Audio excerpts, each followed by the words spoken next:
Well, thank you for coming, friends. I'm here to tell you 10 ways that you are being lied to, cheated, and shortchanged by the people you trust the very most. I'm here to tell you how it might be something we can correct. It's definitely something you can protect yourself from, and I hope I can do that in short and sweet enough time to keep your attention. Thank you. My name's Larry Alford. I was once a banker, an investment guy in the investment industry since the 1980s. I've been in it ever since, either working inside the companies involved, the biggest in the world, some, or following it, or ranting at it, or trying to fix it, or testifying in parliamentary committees.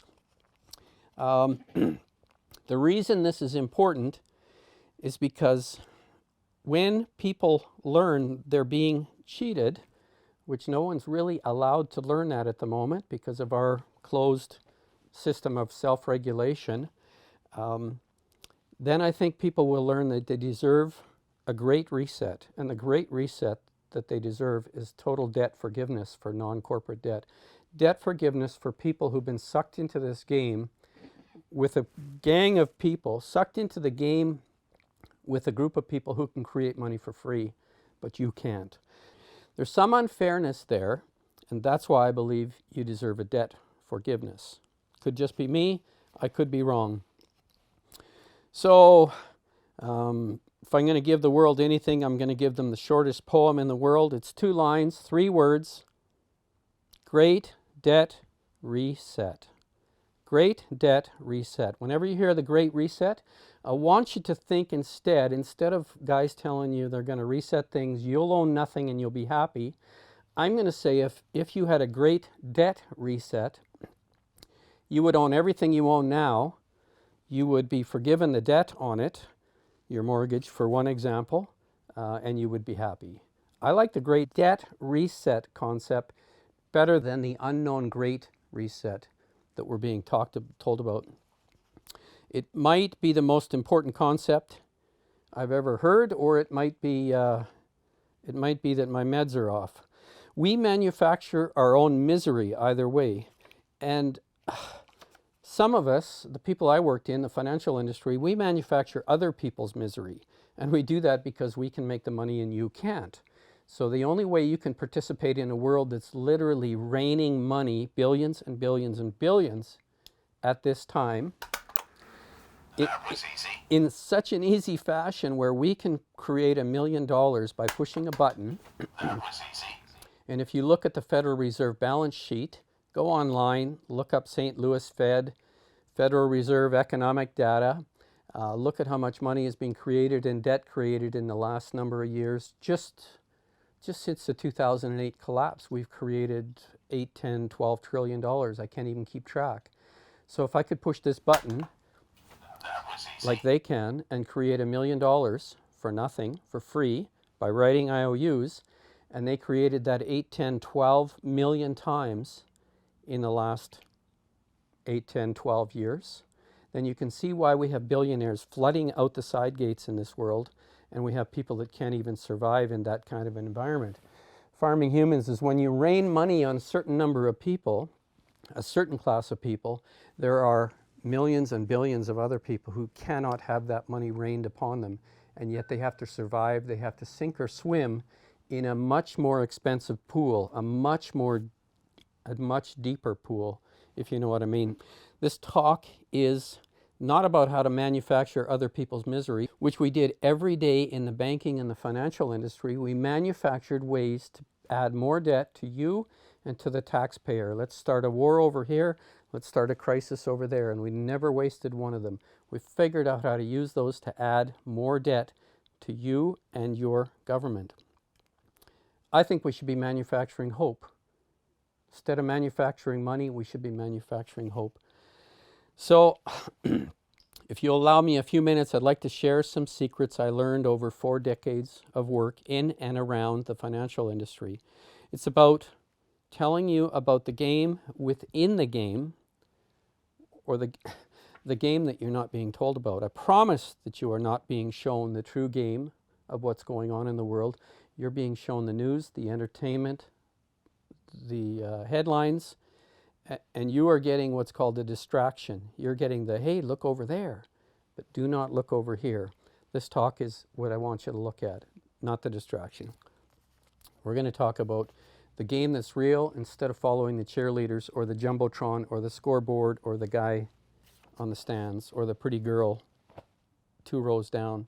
So in less than 10 minutes, hopefully, if we cut and edit this well, in less than 10 minutes, I think I can share 10 secrets with you why A, the system is rigged against you, and it's rigged to benefit corruption, the people who manufacture misery. It's rigged to benefit those instead of benefit you. And B, these corrupt powers owe every single person, human person, not a corporate person, every single person a debt jubilee, a debt forgiveness, what I call a fairness reset. Go as far back as the Bible, if you'd like, and look up debt jubilee, forgiveness reset. You'll find it going back a couple of thousand years at least, as part of a historical practice. I might have mentioned this, but I worked in finance for 4 decades, so I was taught some of this from the inside. You say, so what? So was I. I worked in banking. I've been in it all my life. I've sold mutual funds. Well, I worked in finance for 4 decades, and I crashed 2 helicopters in the process. So now that gives you something else to think about. It's like, oh my God. So when you add that into it, you think, wow, this guy is may have actually seen a couple things that I haven't seen, or experienced a couple things that I haven't experienced. So hopefully you will listen to this video with a bit of an open mind and say, maybe there's something I can learn here. I hope you do that. I came upon this new $10 bill from the Canadian government in the last, this year, 3 months ago. And I thought it was the most beautiful bill in the world. And I looked at the security features and the colors and the polymer. Instead of paper, it's a special polymer, and the anti-counterfeiting measures and all that kind of stuff. And I thought, wow, that's pretty good. In fact, it won awards out of 180 currency notes that were created in the world in, I think, 2018, if memory serves. This is number 1. This is the best. Okay. And then I read the fine print. And I said, bullshit.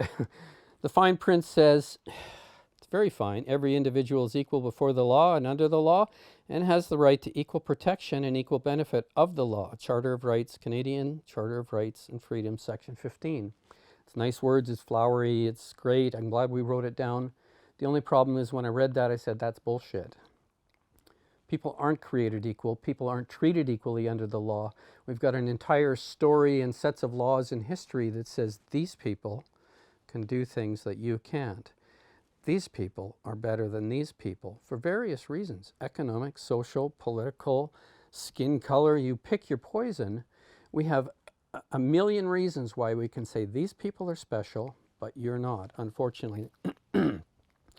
So let me give you 10 reasons why these people are special and you're not, and why we deserve a debt forgiveness, a great debt reset. It would be a beginning to restore that balance of unfairness. Number 1 reason why we deserve a great debt forgiveness. My people, financial banking, we create money for free simply by writing IOUs. Look it up, do your own research. And we put the debt of it on the government. We put the debt on you, the taxpayer. So you're paying the debt of every dollar created in America, let's say. And that dollar gets handed to someone else before you even get to see it. So someone else is first in line, and maybe 100 people are first in line before you get a chance to put your hands on that dollar, or work for it, or borrow it, or steal it, or whatever you have to do to get your hands on that dollar. The people who came way before you and the people who are at the front of the line, the special people, the ones that owe you a debt reset, they got to create that money for free, and they got to get it. They got to get it in their hands first for the lowest possible cost. I'll put an image in here of people who were collecting, who were able to borrow money for as low as 0.25%. Those who are closest to the money creation machine, the mechanism that creates money by pushing a button. They create money, millions, billions, and trillions, and the people who are closest to that button get first dibs on that money and lowest cost on that money. You with your finance car have to pay 12, 14, 18%. I'll say that again. You with your finance car get to pay 12, 14, 18% or be trapped into an even higher rate of interest that I see now with title loans, which are haunting people at the moment. Again, you're owed a great debt reset because you're being treated unfairly to everyone else in the country that can do that. Number two, we can take some of that money we created for free and we can gamble and we can bet against you in investment markets, mortgage markets, crypto markets. I don't care. Make up your, again, pick your poison. The thing is, if we win, we keep the money. If we lose and we blow it all and blow billions, because that's how big we play, we get to bail ourselves out because we're an essential industry, don't you know? We create the money. That was easy. So we get to bail ourselves out with the help of our government friends who get a little bit of this money. And when we get to print more money to bail ourselves out. So the debt goes up on you, the taxpayer. Look at the numbers. And our problems get forgiven over and over and over again. We get debt forgiveness, you don't. We're going to flip that upside down in a great debt reset. Number three is really slick. It is so slick, we police ourselves. We're self-regulating. Whether we're in finance or some of the professions, the accounting, the auditing, law, electrical generation, utilities, all that stuff has ties to industry police, industry regulators that are self-regulatory, ones that we actually pay ourselves and we own, that we choose, we handpick them. So you don't get to do that. We have our own police force. They're called self-regulators. And you get the services of a different police force called police and military and riot squads and SWAT teams. And they will come to your house if you act out of line, but they don't come to our house. If you want to see how that works, find the video by Dave Chappelle, world's best comedian, called Tron Carter Law and Order. I behoove you to find it. I think it's as buried as deep as the deep beneath the pyramids, but it'll show you how well we are treated by policing ourselves, and you cannot have that treatment. So we can get away with financial murder, which is my first book, which I can't recommend because, boy, my first book was not that good a quality. But we can get away with financial murder that you cannot even imagine. Millions, billions, and trillions. Trust me. Let me add to number three. Self-regulation is like having a protective barrier around us. And these are really big, heavy glass insulators, and they are found on all the old telephone, telegraph lines in the world. And the wires used to wrap around these, and these would sit on the wooden poles, and they would prevent the power from touching the ground. They would isolate or insulate the power from touching the pole, touching the ground, hurting anyone. This is called an insulator. Self-regulators are also insulators.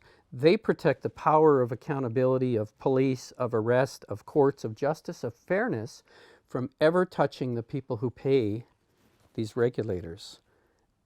And self-regulation is decriminalization because we insulate ourselves from all the SWAT teams, all the police, all the prosecutors in the world. They simply do not come into our territory. They don't look up. They prosecute downwards, they police downwards, they don't police upwards. Enough on that point. Number four, we hide our crimes behind invisible persons. We have invisible persons who cannot be arrested, can't be handcuffed, and can't be jailed. You do not. We call those invisible persons corporations, and we have, some of us have thousands and thousands of corporations. Look up how many corporations are registered in the state of Delaware alone. It'd be in the millions. It'd be more corporations registered in the state of Delaware than there are people in the state of Delaware. So all of those corporations are invisible persons which have all the rights and all the benefits of every other person walking the street, except they can't be arrested, they can't be handcuffed, and they can't be jailed. It's almost like they're going, na na na boo boo, you can't touch us. And that's what my second book was about, Farming Humans. It's about the techniques and the tactics to put humans into these little corrals where they can be policed and prosecuted and controlled and farmed and harmed but we cannot. The farmers, the people putting you into corrals cannot. Number 5, I've mentioned this already. Justice seems to only apply downward. It's like a dollar store flashlight that works really good if I'm shining it downward, looking for perpetrators or looking for bad guys. But the moment I turn that flashlight up in the air, it shuts off. It doesn't work shining up upon corporations or millionaires or billionaires or people that have lawyers or people that are protected or connected. Justice shuts off. It's not safe to prosecute millionaires, billionaires, and highly connected people. The blowback can come back and hurt you. So the justice system does a lot of this. It does a lot of looking down. It's even scared to look sideways sometimes and point out someone that's at an equal standing to you, because someone that's at an equal standing to you could have connections and there could be blowback as well. So if you've ever noticed the justice system looks down, it doesn't look up. I don't think I've ever seen a prosecution or a successful, even a civil suit, hardly in the industry, in my financial industry. We have million-dollar lawyers on speed dial, and million-dollar lawyers have a different set of justice because million-dollar lawyers have judges on speed dial. Some of them even have prime ministers on speed dial. And we've seen how that works in Canada lately. When you have prime ministers on speed dial, you see what happens to justice. So justice shines down. It doesn't like to look up. It's almost like there's a law of gravity that prevents justice from going upward. And it triggers a law of poverty that affects everyone else. Gravity, poverty, they're connected. So number 6, you, if you're watching this, are covered by a system called the justice system. Whereas what I saw in the financial industry and what I witnessed for 40 years is that we're covered by a just us system. Spelled a little different than the justice system. Just us means we've got a club, we've got a gang, we've got a cabal, and we've got connections. Just us, though. But don't talk about it or someone will get hurt. Number 7, we stick together in secret tribes. That's very related to the just us system. It's very secretive, and it's nothing you'll ever hear spoken of, that there's a tribe of people that fit in the just us system, and then there's everyone else that falls under a justice system. Very secret. Don't tell anybody, please. We have such powerful secret tribes that we can also give ourselves secret permission to be exempt from the laws that apply to you. We can go to our self-regulators. In my case, it was the securities commissions. In your case, it might be the energy regulator, the electrical energy regulator. When those people, those industry police people, are paid by the industry, the people who are paying their salaries can come in and knock on the door and say, I'm really thinking of doing this thing. It's outside the law. I'd like to get a special permission called an exemptive relief permission to violate such and such a law for such and such a practice. And believe me, for the $1 million salaries that some of these guys earn, paid by the people who want permission to violate a law here and there, that happens about 500 times a year since I've been following it in the last 2 decades. Exemptive relief decisions made to self-regulatory bodies in a quiet tribunal. Can't even find it anywhere. I guess it's out there, but it's hidden, so well hidden in gobbledygook and 5,000 pages of legalese and nonsense that the average person will never realize that there's a side back door to the regulation business where you can pick a law you wish to violate it and make billions. So if I can give you one more illustration of how it is that you can self-regulate and be insulated from all of the laws and rules, or you can pay your own police and be insulated from this ever having a knock on your door from real police. Think of it this way. Think of police as like people who are going to keep an eye on things, looking for speeders. I'm overlooking this Whoop Up Drive, looking at traffic. I can find people out there doing wrong. But if I pay enough money to a self-regulator, here's what they do. They kind of do this all day in an office somewhere with a special jacket on, and it might even say, you know, Alberta Securities Commission on it, or SEC. They may have a real uniform that makes them look like they're police and they're looking after things, but they're doing it this way. They're watching the industry that pays them through the wrong end of a set of binoculars. They're not doing this, and they're not actually trying to catch people. That's the pretense. That's the distraction.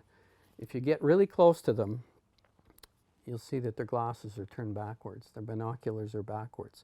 They're not there to catch people. They're there to pretend or portray an image that they're there to catch people. Think of that anytime you think of any industry that you're familiar with and the self-regulatory nature of it. The first act is called the pledge. The magician shows you something ordinary, but of course, it probably isn't. Number 9, we obfuscate, we confuse, we distract, we entertain, and we divide people, you, so that you're never going to see the real game. It's like going to a football game. We've got a jumbotron, we got people in the audience the jumbotron's looking at, we got cheerleaders, we got a marching band, we got a halftime show, we got everything in the world to distract you. We got a full open bar, fill your boots. And the fact of the matter is you may never see the real game, or you may not spend more than 5 minutes watching the real game. I'm not sure. Don't let me offend you sports fans. But in my game, the game of financial, social, political confusion and distraction, for money to farm humans, financial, political, social, and many other forms of distraction, we confuse, distract, entertain, and divide you so you're not watching the real game. You're watching the distraction.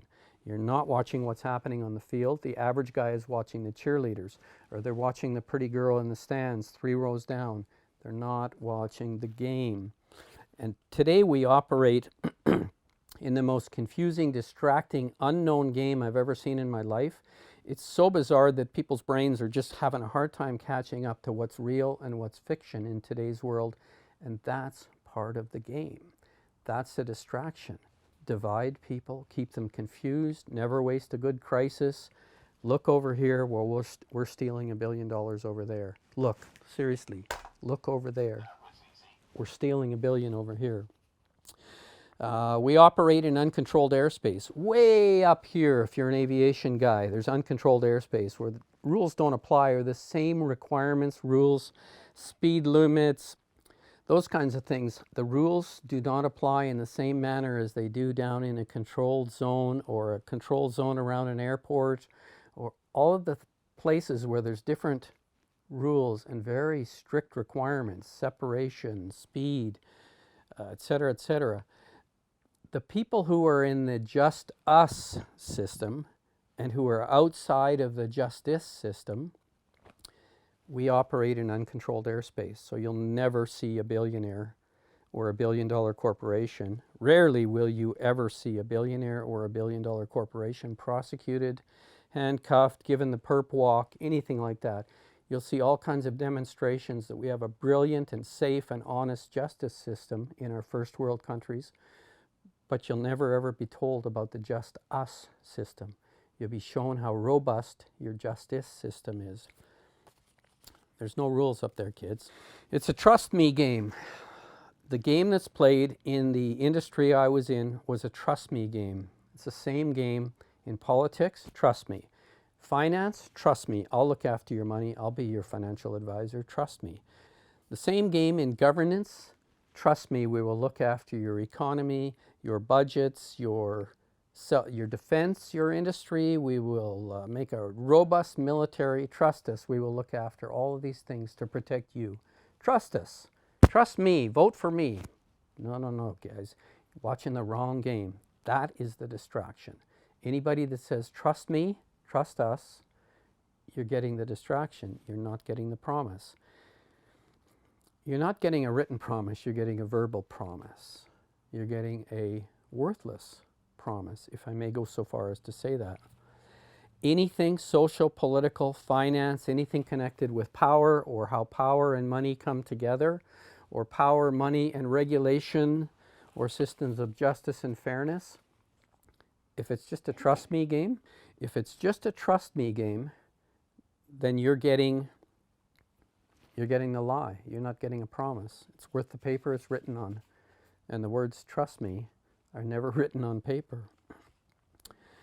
So I'm here to tell you this. The world is not going insane. It feels like it, but that's the distraction. That's the game. The world is playing a secret game, and it is that trust me game. So if I can share one thing with you, it's that I'm here to tell you the secrets of the trust me game. It's why you've been lied to, why you're being lied to by the people you trust the most, how they get away with it, and why they owe you a great debt reset, a debt jubilee, a debt forgiveness for individuals who are caught in the money trap of I can create $1 billion and you cannot. You have to go out and work, slave, steal, or die for it. My camera person here is telling me they're out stealing catalytic converters off of cars now because they can get a few $100 in a scrap dealer for it. So someone's out there trying to survive in this world by stealing a $200 catalytic converter off people's cars. And yet my people, my industry could steal $1 billion and never have a knock on the door of a policeman, a prosecutor, a SWAT team, nothing. Nothing. My people can steal $1 billion easier than you can steal cigarettes. It's that easy. So that's why we have a system where it's not fair. And if it's not fair, do you really have to care? Do you have to play in a rigged game? Do you have to borrow money and pay it back to people plus interest when they did not do anything more than push a button to create $1 million? And they did that 12, 13 million times in the last 8, 10, 12 years. Again, go look at the money creation M2 money supply at the Federal Reserve database, stlouisfed.com. They've created 10, 12, 14 trillion dollars. Hit this button 10, 12, 14 million times, created $1 million a time, and you haven't seen a dime of it. Oh, no, you've got $200, right? You've got debt, you've got some relief for COVID or something. They've got trillions, you've got $200. It's a great fair world. You're owed a great debt reset because what they're doing is bullshit. So that's what I hope, that I give you something positive, that there is hope, there is fairness. It's not going to happen in my lifetime, but it's going to happen if everybody wakes up and realizes what's going on. If people share this, and I'm not monetizing this video, so I don't want you to hit like and subscribe just for my financial benefit. I want you to share this for your financial benefit, your children's benefit, and your children's children's benefit. Otherwise, the game's over, dudes. The game is over. All the wealth in the world will be in the hands of 12 men, or 1,200 men, or 12,000 men. I don't know how many men are connected to the people who can print money when you can't. But it started out with 12 of them about 100 years ago. Go look up the history of the Federal Reserve. Go look at how money is created. There are secrets that are being kept from you, and I hope I've given you something to look at. I hope I've given you some hope. I said at the outset, there are people out there who manufacture misery. I do that for myself sometimes. There are people I worked with who manufacture misery for others. They get very, very rich. I don't care who they don't care who they manufacture misery for. And that hurt to actually witness and work shoulder to shoulder with some of those people. But it did teach me. It taught me how to create a specific kind of human slavery that is so damn clever, so damn hidden, that most humans will never even know they're in it. Most people won't even have a clue that they're being farmed. They're walking around, they're out there doing what they have to do, watching the game, but they're not watching the real game, the game of farming humans. Most important economic game I've ever seen in my life. So I've learned that the most important journey I will ever take is the journey from cruelty to kindness, from being an immature, selfish, hopeless greedy idiot that we start out as children, or whatever whatever we start from, the point of maturity takes a lifetime to get to.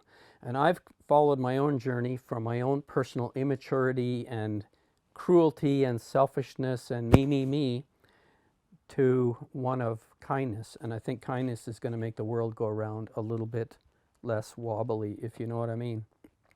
I did mention I crashed 2 helicopters in my life, and the one thing I realized, if you've got a rapidly spinning motor, rotor system, blades, any mechanism that's rapidly rotating, if it comes out of balance even just a little bit, just a couple of ounces out of balance, you can blow the whole thing apart in about 3 seconds. Look at